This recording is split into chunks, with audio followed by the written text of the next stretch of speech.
അല്ല, പറഞ്ഞു വന്ന ഇലക്ഷന് പങ്കെടുത്തില്ല, നമുക്ക് വോട്ട് ചെയ്യണ്ടേ? അല്ല, ഞാനൊരു ഇലക്ഷൻ ക്വിസ് ചോദിച്ചോട്ടെ? ഇലക്ഷൻ ക്യൂസോ? എന്നാ ചോദിക്ക്, ആരാ കൂടുതൽ സ്കോർ ചെയ്യുന്ന നോക്കാമല്ലോ. Okay, first question. ലോകത്തിലെ ഏറ്റവും വലിയ ഡെമോക്രാറ്റിക് കൺട്രി ഏതാ? ഇന്ത്യ. അങ്ങനെയാണെങ്കിൽ ജനാധിപത്യ രാജ്യത്തെ ആളുകൾക്ക് ഏറ്റവും അത്യാവശ്യമുള്ള കാര്യം എന്താന്ന് പറഞ്ഞേ? ആ, എനിക്കറിയാം, പൊളിറ്റിക്കൽ അവയർനെസ് അല്ലേ? Yes. Okay, next question. What is democracy? In short, of the people, by the people and for the people. Next question. How does democracy work in India? അത് ഞാൻ പറയാം. 5 വർഷം കൂടുമ്പോഴേ ലോകസഭയിലേക്ക് നിയമസഭയിലേക്ക് നടക്കുന്ന ഇലക്ഷനിലൂടെ MP-മാരും MLA-മാരും ജനങ്ങൾ നേരിട്ട് തെരഞ്ഞെടുക്കുന്നു. പക്ഷെ രാജ്യസഭയിലേക്ക് MP-മാരെ തെരഞ്ഞെടുക്കുന്നത് ഇങ്ങനെയല്ല. അത് MLA-മാർ MP-മാരെ നേരിട്ട് നോമിനേറ്റ് ചെയ്യുകയാണ് ചെയ്യുന്നത്. Okay, most important question. How do you find the right candidate? Good question. മിക്കവാറും ആൾക്കാർക്ക് ഏതെങ്കിലുമൊക്കെ ഒരു പാർട്ടിയോട് താല്പര്യം ഉണ്ടാവും, അല്ലെ? ഏതെങ്കിലും പൊളിറ്റിക്കൽ പാർട്ടിയോട് താല്പര്യം ഉണ്ടാവും. അപ്പൊ അവർ ആ പാർട്ടിക്ക് വോട്ട് ചെയ്യും. ചില ആൾക്കാർക്ക് ഒരു പാർട്ടിയോടും ഒരു ഇഷ്ടവും കാണില്ല. അപ്പൊ എന്ത് ചെയ്യും? അങ്ങനെയുള്ളപ്പോ ഓരോ പാർട്ടിയും അധികാരത്തിലിരിക്കുമ്പോ എന്ത് ചെയ്തു എന്ന് നോക്കണം. For example, look at Kerala. കഴിഞ്ഞ 5 to 10 years കേരള ഗവൺമെന്റ് എന്തൊക്കെ ഡെവലപ്മെന്റ്സ് ആണ് കൊണ്ടുവന്നിരിക്കുന്നത് നമുക്ക് നോക്കാമല്ലോ. കഴിഞ്ഞ 10 വർഷം കൊണ്ട് കേരള ഗവൺമെന്റ് കേരളത്തിന്റെ അടിസ്ഥാന സൗകര്യ വികസനത്തിന് വേണ്ടി 1.5 മുതൽ 2 ലക്ഷം കോടി രൂപയാണ് ഇൻവെസ്റ്റ്മെന്റ് നടത്തിയിട്ടുള്ളത്. അത് മാത്രമോ? പുതിയ ഹോസ്പിറ്റൽ ബിൽഡിംഗ്, ആധുനിക സാങ്കേതിക വിദ്യ, ആധുനിക സാങ്കേതിക ഉപകരണങ്ങൾ, ആധുനിക ചികിത്സ, അതും ഫ്രീ ആയിട്ട് അല്ലെങ്കിൽ കുറഞ്ഞ ചെലവിൽ. അതെ, കഴിഞ്ഞ UDF ഭരണകാലത്ത് 1500-ലധികം സ്കൂളുകളാണ് കേരളത്തിൽ പൂട്ടാൻ വേണ്ടിയിട്ട് റെക്കമെൻഡ് ചെയ്തത്. എന്ത് കാരണം കൊണ്ട്? പഠിക്കാൻ കുട്ടികളില്ലാത്രേ. ഇപ്പൊ അങ്ങനെയാണ് സ്ഥിതി. പണ്ടത്തെ പോലെ ഒടിഞ്ഞ ബെഞ്ചുണ്ട് സ്കൂളുകളല്ല.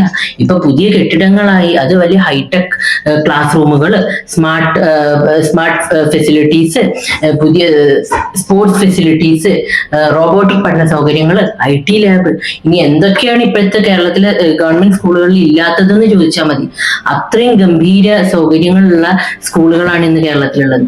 അതുകൊണ്ട് തന്നെ പഠിക്കാൻ സ്കൂളുകളിൽ അഡ്മിഷൻ കിട്ടാൻ വേണ്ടി, സർക്കാർ സ്കൂളുകളിൽ അഡ്മിഷൻ കിട്ടാൻ വേണ്ടിയിട്ട് ധാരാളം കുട്ടികളും ഉണ്ട്. പിന്നെ സ്കൂള് കൂട്ടണ. പിന്നെ ഇത്രയൊക്കെ സൗകര്യത്തിൽ ഒരു പ്രൈവറ്റ് സ്കൂളിൽ പഠിക്കണമെങ്കിൽ എത്ര ലക്ഷങ്ങൾ ഫീസ് കൊടുക്കണം? അപ്പോഴാണ് നമ്മുടെ സാധാരണക്കാരുടെ മക്കൾക്ക് പോലും ഇത്രയും ഉയർന്ന വിദ്യാഭ്യാസം കിട്ടുന്ന രീതിയിൽ നമ്മുടെ സർക്കാർ വിദ്യാഭ്യാസം ഉറപ്പാക്കുന്നത്. അതും പോരാതെ സർക്കാർ സ്കൂളുകളിൽ സൗജന്യമായിട്ടാണ് ടെക്സ്റ്റ് ബുക്ക്, യൂണിഫോം, പിന്നെ ഉച്ചഭക്ഷണം, അതും ബിരിയാണി, പാലും മുട്ടയും എല്ലാം കൊടുക്കുന്നുണ്ട്. Actually this is amazing. വേൾഡിലെ വേറൊരു കൺട്രിയിലും ഇങ്ങനെ ഉണ്ടാവൂല. അതെ, സ്കൂളുകൾ മാത്രമല്ല, 200 പാലങ്ങളാണ് ഈ സർക്കാരിന്റെ കാലത്ത് പുതുതായി പണിതത്. തന്നെയുമല്ല, 5 ലക്ഷം വീടുകളാണ് ലൈഫ് മിഷൻ ഭവന പദ്ധതിയിലൂടെ സർക്കാർ പണിതു കൊടുത്തത്. അതിന്റെ കൂടെ ഹരിത കർമ്മസേനയുടെ വേസ്റ്റ് മാനേജ്മെന്റിനെ കുറിച്ച് പറയാതിരിക്കാൻ വയ്യ. ചീഞ്ഞളിഞ്ഞും ദുരന്തം പരത്തിയും കിടന്നിരുന്ന റോഡുകളും തോടുകളും ഓടകളും വലിയ അളവ് ക്ലിയർ ആയില്ലേ? കേരളം പോലെ ജനസാന്ദ്രത കൂടിയ നാട്ടിനെ വൃത്തിയായി സംരക്ഷിക്കുക വലിയ ഉദ്യമമാണ്. സാമൂഹ്യക്ഷേമ പെൻഷൻ 2000 രൂപയ്ക്ക് ഉയർത്തിയതും ഈ സർക്കാർ വന്നതിന് ശേഷമാണ്. നീതി ആയോഗിന്റെ കണക്കനുസരിച്ച് ഇന്ത്യയിലെ നമ്പർ 1 നിക്ഷേപ സൗഹൃദ സംസ്ഥാനമാണ് കേരളം. ചൂരൽമലയിലെ ഒന്നായിട്ടൊരു നാട് ഉരുൾപൊട്ടി ഒലിച്ചു പോയിട്ട് ഇന്ത്യൻ പ്രധാനമന്ത്രി അവിടെ വന്നിട്ട് എന്താ ചെയ്തത്? ആ ദുരന്ത ബാധിത മേഖല സന്ദർശിച്ചു. അവിടെയുള്ള എല്ലാം നഷ്ടപ്പെട്ടു പോയ മനുഷ്യരുടെ കൂടെ നിന്ന് കുറെ ഫോട്ടോ എടുത്തു. അതിനപ്പുറം എന്ത് ചെയ്തു? അതൊക്കെ പറയാതിരിക്കുന്നതാ ഭേദം. ആ പാവ മനുഷ്യരുടെ ബാങ്ക് ലോൺ എഴുതി തള്ളാൻ പോലും കേന്ദ്ര സർക്കാർ തയ്യാറായോ? അതൊക്കെ നമ്മുടെ പിണറായി സർക്കാർ ചെയ്തു കേട്ടോ.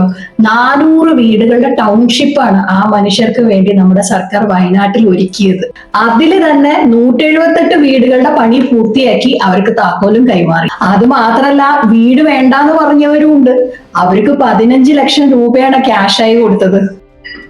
അത് മാത്രല്ല കേട്ടോ, കഴിഞ്ഞ 1.5 വർഷമായിട്ട് വാടകയ്ക്ക് താമസിക്കുന്നവർക്ക് 9,000 രൂപ വാടകയായിട്ട് കൊടുക്കുന്നുണ്ട്. ഇതല്ലേ ശരിക്കും ജനകീയ സർക്കാർ? ഈ സർക്കാർ ചെയ്ത ജനക്ഷേമ പ്രവർത്തനങ്ങൾ എണ്ണിയാൽ തീരില്ല. എനിക്കൊരു ചോദ്യമുണ്ട്. മറ്റേ പാർട്ടികളും ഇങ്ങനൊക്കെ ചെയ്യൂലേ? LDF മുമ്പ് UDF ഇവിടെ ഭരിച്ചിരുന്നല്ലോ. അവരെന്തൊക്കെയാ ചെയ്തത് നമുക്കൊന്ന് അനലൈസ് ചെയ്താലോ? ഞാൻ പറയാം. സോളാർ അഴിമതി, പവർ കട്ട്, പരീക്ഷ എത്തിയിട്ടും പാഠപുസ്തകങ്ങൾ എത്താത്ത സ്കൂളുകൾ, അടച്ചുപൂട്ടാൻ ഉത്തരവാദിത്തം നടന്നിരുന്ന 1500ഓളം സ്കൂളുകൾ, ഡോക്ടർമാരും മരുന്നുമില്ലായിരുന്ന സർക്കാർ ഹോസ്പിറ്റലുകൾ, വെറും 600 രൂപ ക്ഷേമ പെൻഷൻ, അതും 18 മാസം കുടിശ്ശിക. എന്റെ അമ്മോ, അതൊന്ന് ഓർമ്മിപ്പിക്കല്ലേ. എന്തിന്? ചൂരൽമല ദുരന്തത്തിൽപ്പെട്ടവർക്ക് വീട് കൊടുക്കാന്ന് പറഞ്ഞ് കോൺഗ്രസ് പിരിച്ച കാശിന്റെ കണക്കെവിടെ? വീടെവിടെ? ക്കാരുടെ കയ്യിലേക്ക് നമ്മുടെ നാടിനെ കൊടുക്കണം.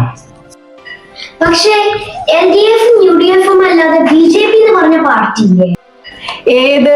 ഈ ജാതിയുടെ മതത്തിന്റെ ഒക്കെ പേരിൽ ആളുകൾ തമ്മിത്തല്ലിക്കുന്ന പാർട്ടിയോ?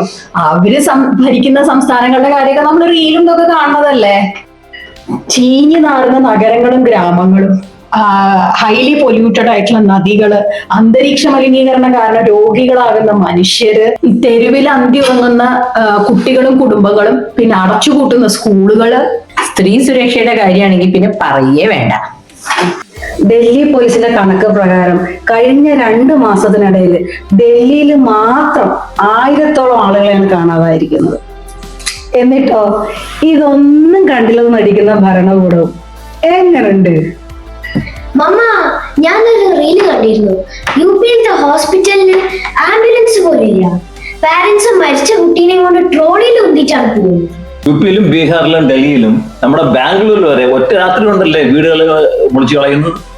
സർക്കാരിന്റെ ഉത്തരവാദിത്വം ജനങ്ങളുടെ ജീവിതത്തിൽ പുരോഗതി കൊണ്ടുവരലാണ്, അല്ലാതെ അവരുടെ ജീവിതം നശിപ്പിക്കലല്ല. ഒരു നാട്ടിലെ മനുഷ്യരുടെ ജീവിതത്തിൽ ഉണ്ടാകുന്ന പുരോഗതിയാണ് ആ നാടിന്റെ പുരോഗതി. അല്ലാതെ ഇഷ്ടക്കാരായിട്ടുള്ള കുറെ കോർപ്പറേറ്റുകൾക്ക് രാഷ്ട്രീയ ഒത്താശ ചെയ്യലല്ല സർക്കാരിന്റെ പണി.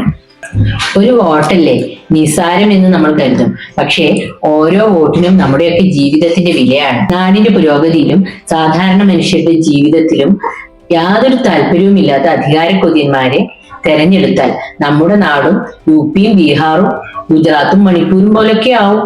നമ്മുടെയൊക്കെ ജീവിതം നായ നക്കും. വർഗീയവാദികളെ അധികാരത്തിൽ നിന്നും അകറ്റി നിർത്തുക. രാഷ്ട്രീയ ബോധമില്ലാത്ത ജനത വളരെ പെട്ടെന്ന് തന്നെ തോറ്റ ജനതയാവും. നമ്മുടെ നാടിന്റെ മതേതരത്വവും അഖണ്ഡതയും സംരക്ഷിക്കുന്നവരെയും ഉയർത്തിപ്പിടിക്കുന്നവരെയും എന്നും ചേർത്ത് നിർത്തുക. നാടിന്റെ വികസനം നമ്മുടെ വികസനം. ഓരോ വോട്ടും വികസനത്തിന്. Together we can, together we grow. Vote for LDF.